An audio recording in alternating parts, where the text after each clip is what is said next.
Good morning, developers. If you are new to the channel, my name is Rob, and in this video, we're going to go over facial detection and recognition on your webcam with JavaScript in real time. And as you can see, we've got a few extras there.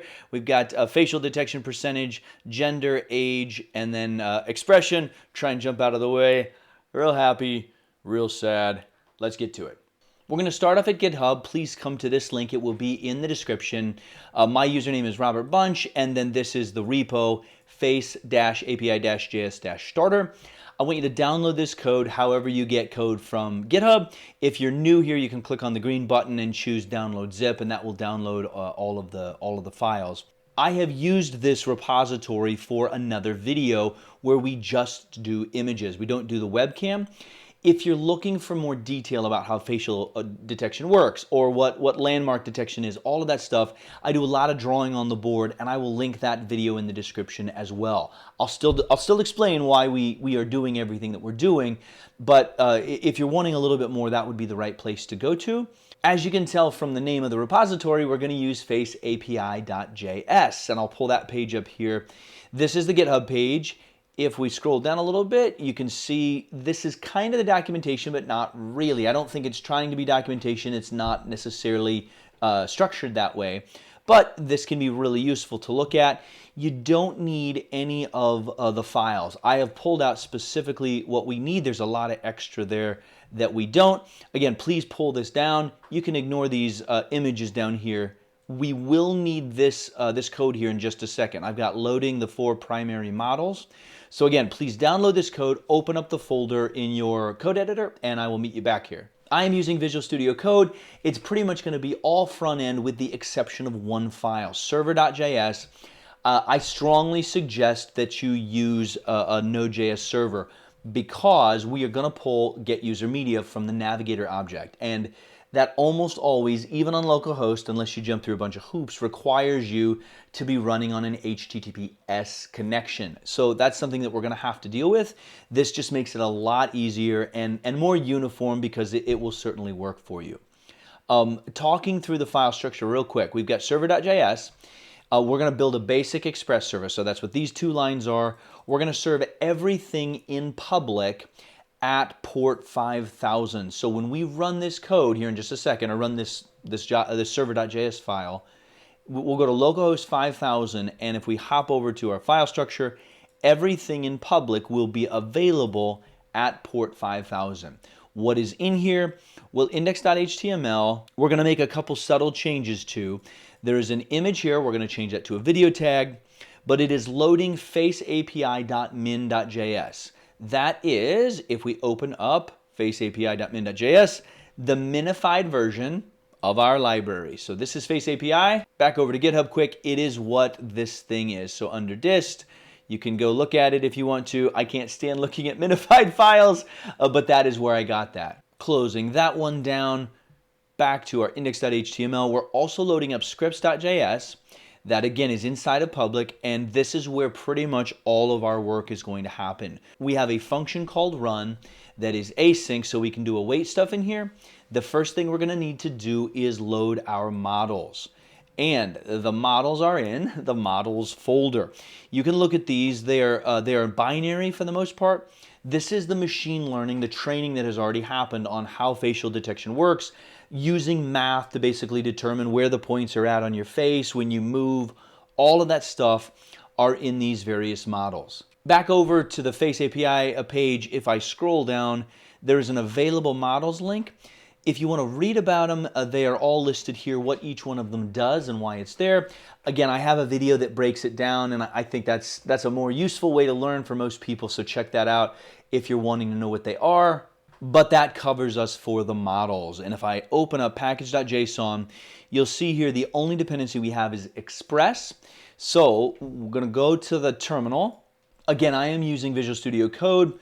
You do need to have Node.js installed, and I can link a video if you need a little bit of help with that. But we're going to start off by doing npm install. Once that has loaded up, I'm going to do nodemon server. However you run Node programs is fine. I use nodemon, so it will automatically refresh. But server.js is our entry point, and as I said, this is gonna start our server up on port 5000. Just make sure you don't have any errors. hop over to port 5000, and you should be looking at a picture of this, this sweet old man. And that is happening. Come back over here to our index.html file inside of public. That's what line 12 is there, just to make sure that this is working, okay? You need to get this far, and we're going to make a couple subtle tweaks to this index.html file before we move on. We're going to get rid of image here, and we're going to change this to hash container, and we're going to do inside here display flex and justify content center. So that's the only CSS rule we're going to have. Scrolling down around our image tag, we're going to put a div with an ID of container, and we'll wrap this div around our image, and we're going to replace our image with a video tag, give it an ID of video feed. You can change it to whatever you want, of course. A height of 560 is what I'm going to use. You can play with this if you would like to. And a width of 720. And I'm going to put autoplay on there. You may not need that, but it will a lot of times keep trouble from happening. And then close off the video tag. Okay, so this is where we are at. We've got a container div with a little bit of CSS applied to it. Our video tag. Come over and refresh, and you will see absolutely nothing. Our video tag is here, but there is nothing inside of it, as you can see right there. So closing off server, we don't need index.html anymore unless you want to rename these files. We are now going to go to public scripts.js, and we're inside of our run. The very first thing we're going to do is try and pull the stream down. And I've got to turn my video feed off because I'm going to need my webcam here in a second. But to do this, we're going to run a wait because we're inside of async. That is okay. We're going to wait for, go to the navigator object. You use that a lot of times for geolocation, things like that. We want to go to the media devices property and call get user media open close. We're going to hand it an object. This is very common in WebRTC. I'll drop a link to my WebRTC video in the description, but get user media I cover in a lot more detail there. This gives us the ability to grab the audio, which is the mic, or the video, which will be whatever webcam you have, or your screen. We need to give it one property for our constraint, and I'm going to hand video of true. If you want to put in audio true, you can. I'm going to set that to false so that I don't get any feedback. But this should be enough so that the user, in this case us, will have to approve localhost 5000 to be able to use our webcam. And then we're going to do const video feed l document.get element by ID. Hop back over to index.html, and we've got our video feed ID on our tag here. So that's going to go back to scripts, grab the thing with the ID of video feed, and then we're going to take video feed L and set the src object equal to that stream. Now, at this point, it may work just fine for you, and we'll see in just a second. It will work for me because I've set my local up this way. Let's test it out for you. Back on localhost 5000, and there we go. I am loading up. We got a nice load up here. Now, if this doesn't work for you, I am not running on HTTPS here. This is just regular HTTP, like so. And again, I've set up Chrome already to run this way. If it doesn't work for you, I want you to come back over here and open up server.js. If it does work for you, skip ahead to the next chapter because you won't need to do any of this. If it doesn't work for you, we are going to set up a secure server here quick, just locally. We're going to require FS at the top of server. This is the file system module. Don't need to do anything. It's just part of Node.js. We're also going to grab HTTPS, and we're going to require that. Again, these are both part of Node. You don't need to do anything to get them. Going to hop over to the terminal, and I'm going to kill it for a minute. I'm going to npm install mkcert.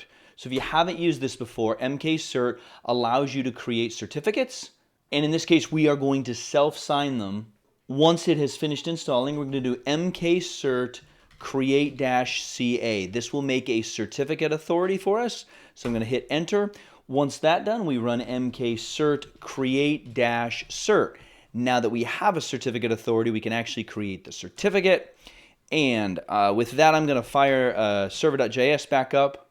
So I've run these two commands after installing mkcert, just in case you need a little review. Let me get rid of the terminal here.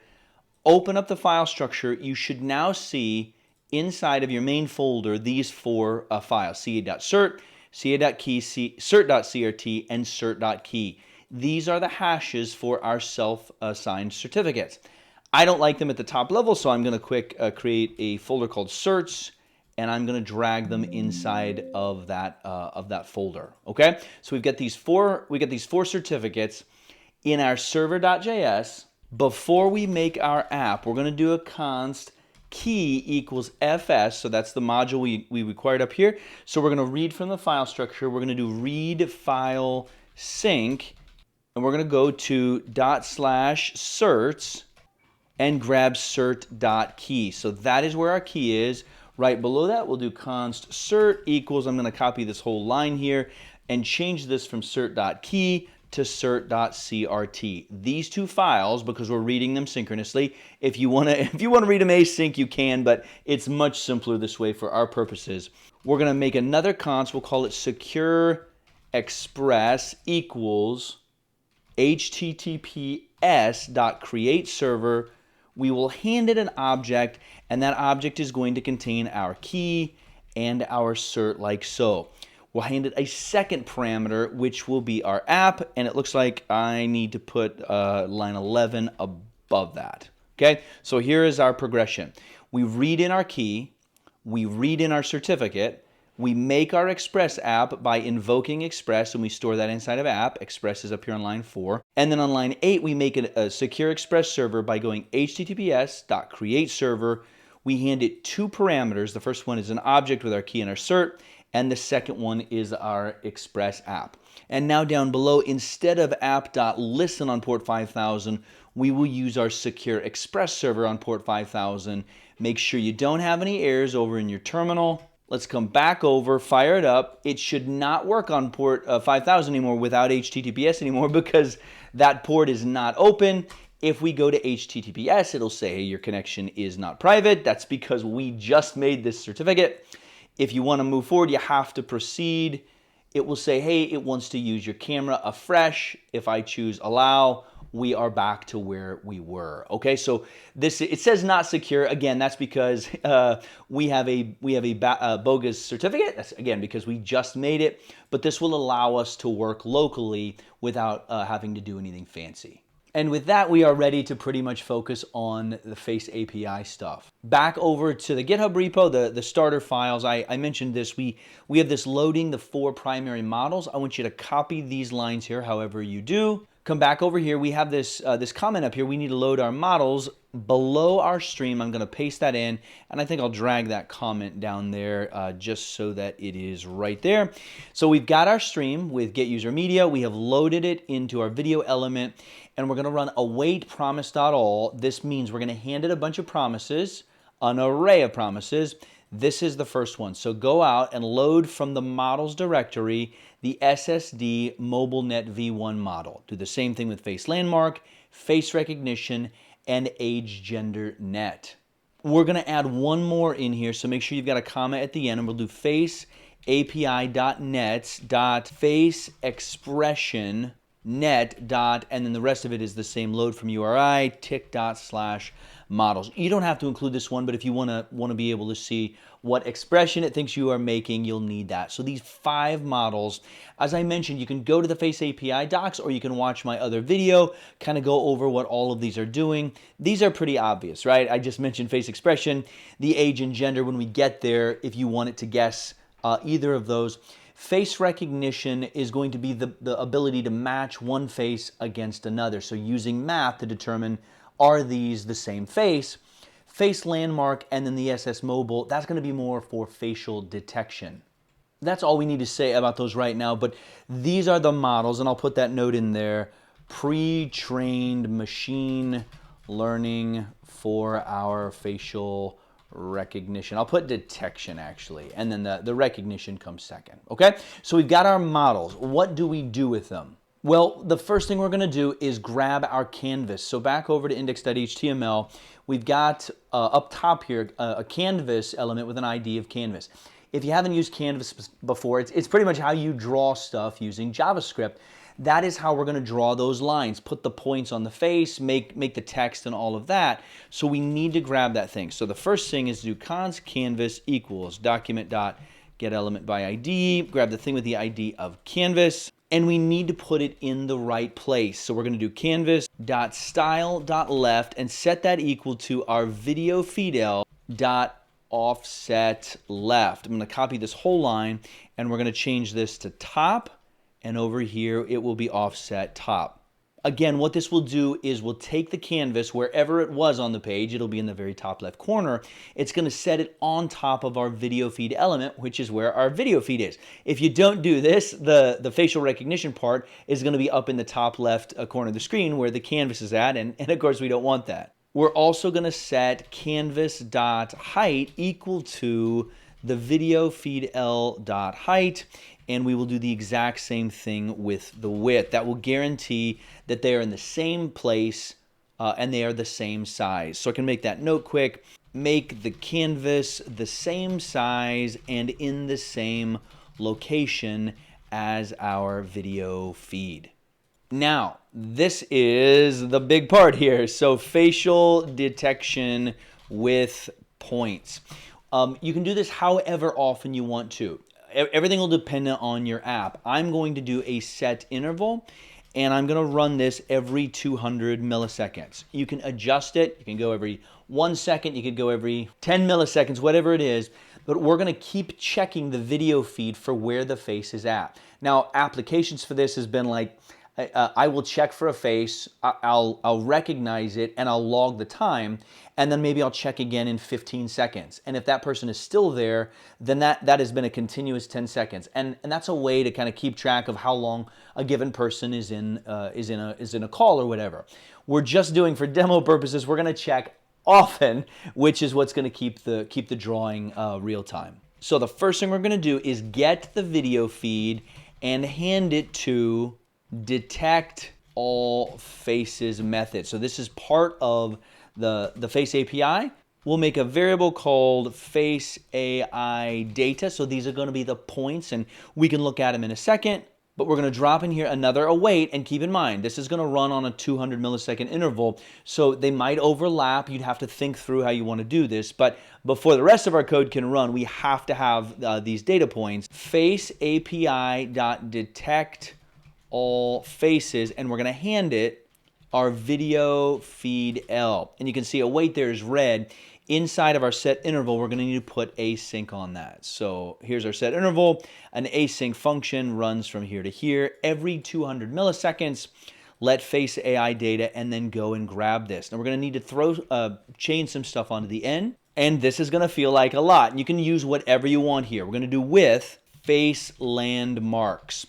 This is going to be the dots, and I'll show you these one at a time here in a minute, but that's open close. We'll do another with face descriptors, not descriptions, descriptors, open close, dot with age and gender, open close, and then lastly with face expressions, open close. There's a good chance you will spell one of those wrong. I seem to always do it that way, but you'll see in a second here there's the lines as well as the dots. That's what these two are going to be for, where it thinks my face is or your face. Age and gender will guess what age and gender the subject is, and then it will guess what expression is. So all of those, if you don't need one of them, obviously you can drop it off, but all of that data will be stored here inside of that. So let's log face AI data, hop over and load up our browser page. Okay, the feed coming through. Let me grab the console. All right, so it's coming through fast. We're getting a lot. Let me open this one here. Okay, it only found one face, so we only have one element in the array. It guessed I was 38.2412 years old. That's awfully specific. Under descriptors, you can see all of the points that it has dropped on, where how far they are away from each other, which is very important. The detection here is going to have the score. It's 98% sure that my face is a face. You can look through all that stuff. Expressions, these are the various ones that Face API has. Very low on angry, very, very low on disgusted. Let's see, it's in between happy and angry. It's trying to make a decision. Very not surprised, I guess. Very not neutral and very not disgusted. I was doing something when that happened. And then it's 98% sure that I am male. The landmarks, it's more kind of the same, but where to draw on the canvas based on where we told FaceAPI we were at. Okay, so back over here, that is our FaceAI data. It contains a ton of good stuff that FaceAPI can use. Let's make a note. We have a ton of good facial detection data in FaceAI data. And I'll make another note. FaceAI data is an array, one element for each face. So if you're working with a video with multiple faces in it, you can obviously pull them all out of there. Okay, we're going to draw on our face, and I'll put /canvas. Canvas is what we're actually drawing on, but because back up here we drew the canvas on top of the face, it will look like we're drawing on top of that. So the first thing we're going to do is grab our canvas. We're going to do get context 2D. So this is where we're at right now. We're going to do clear rect 0, 0, canvas.width and canvas.height. What this line will do, and I'll go ahead and put that here. First, clear the canvas. We're going to be drawing every 200 milliseconds. Where did that go? Oh, sorry, it was right below there. We're going to be drawing every 200 milliseconds. We need to clear this out, otherwise we're going to have lots and lots of lines. And I can remove this line in a second, and you'll see how ridiculous it looks. But now we are ready to draw our bounding box. And bounding box is kind of a graphics term, I would say. It is just a way to reference the rectangle using Cartesian coordinates to determine where it's at. We're going to grab our FaceAI data and we're going to override it with FaceAPI.resize results, and we will hand it our FaceAI data. So we're overriding the variable we're just about to look at. We're going to override it based on our video feed else. So we want to make sure, again, that you might not need this, but more often than not, this will guarantee that it is the right size in case something happens. So I always do it. You maybe don't have to. We're going to do FaceAPI.draw detections, and we're going to hand it the canvas followed by the FaceAI data, which we just updated. This right here will be enough to draw the bounding box. So coming back over here, I refresh, and as soon as it kicks in, there we go. As I move around, it is following me. It's not quite as fast as it could be. Part of that is maybe the 200 millisecond lag. If I comment out the clear rect, come back over and refresh, look at the screen here, and start moving around.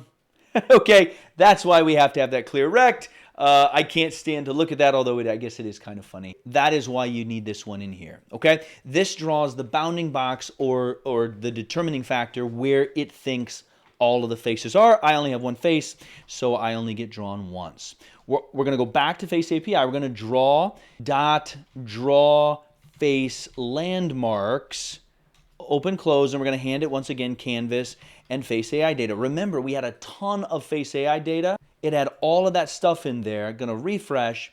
We'll not only have the bounding box, but we also now have the landmarks. So these are the dots where it thinks my eyebrows, my eyes, my nose, my mouth, and my jawline, etc.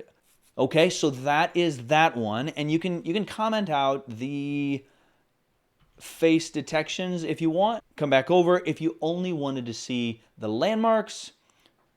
200 milliseconds to catch up. There we go. So you can get rid of one or both, whatever you want to draw. I'm going to leave everything in there. I'm going to do another one, FaceAPI.draw face expressions, open, close, hand it canvas and FaceAI data. Back over, refresh, and once it catches up, at the bottom of the bounding box there we go. We got our expression. So big smile. There we go. We got up to 1. We couldn't quite get to a 1 on sad, but facial detection confidence is up top there, and then the expression. I will show you the age and gender, and then whether we do the recognition or not, it's really how far you want to go. We'll do FaceAI data, and let's make a comment here. Ask AI to guess age and gender with confidence level. So we're going to go to FaceAI data. We're going to loop through each one. So for each, we'll call the one we are on face. Remember, you'll have an element for every single face that it finds. We are going to destructure the face. So we're going to grab the age, the gender, and we'll grab gender probability. These need to be spelled correctly because we are destructuring this object. These properties belong to each element inside FaceAI data. Okay, we'll build a little string here. So we'll do gender text equals, go into template literal mode, grab the gender, which we just pulled out right here, and let's put a dash, and we'll say math.round and grab gender probability. We're going to multiply that times 100. Right outside of it, we will divide by 100 and then multiply by 100 again. This is to just do some formatting. You can play with that if you would like to. But that gets us our gender text. We'll make another constant called age text, and we will, let's go into template literal mode again, math.round age, and then we'll throw years afterwards. Const, we're going to build a text field, and this is just a utility method that FaceAPI has given us. You can absolutely do this yourself in Canvas or with the DOM, but they've got it in here, so I'm just going to use it. We'll do .draw text field. Please note the case here. It is proper case. We hand it an array of gender text followed by age text.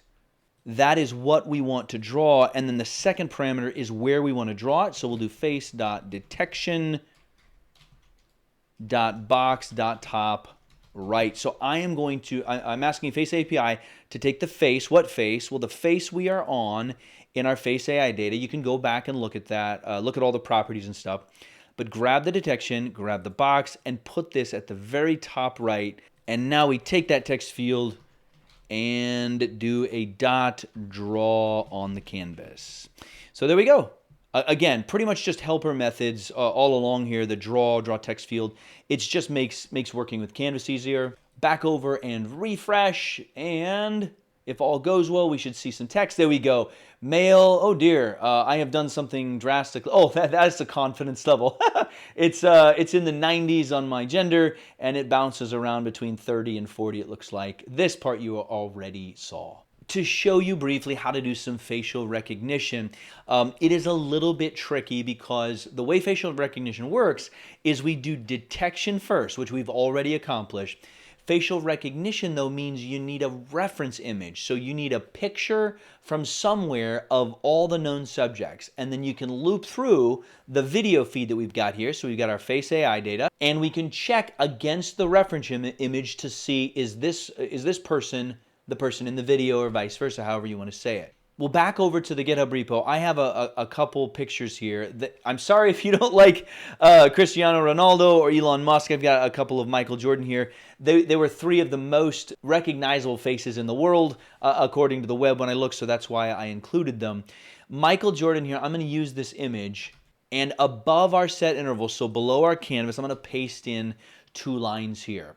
So I've got a reference face, and I'm going to put a comment before that. We know who this is, and I'll put in parentheses Michael Jordan. I'm using fetch image. There are other ways to load, but this is going to go out to the web and grab this image from Wikipedia. You don't have to use this one. Use your own image however you want to do it, but we're going to grab an image, and we know that this picture is an outstanding picture of Michael Jordan. We can't give the computer anything better than that. The second thing here is we're going to grab that reference image just like we do our video feed down here. We're going to run detect all faces on it. There's only one face in there. We need the reference image to just be one face. So FaceAPI detect all faces.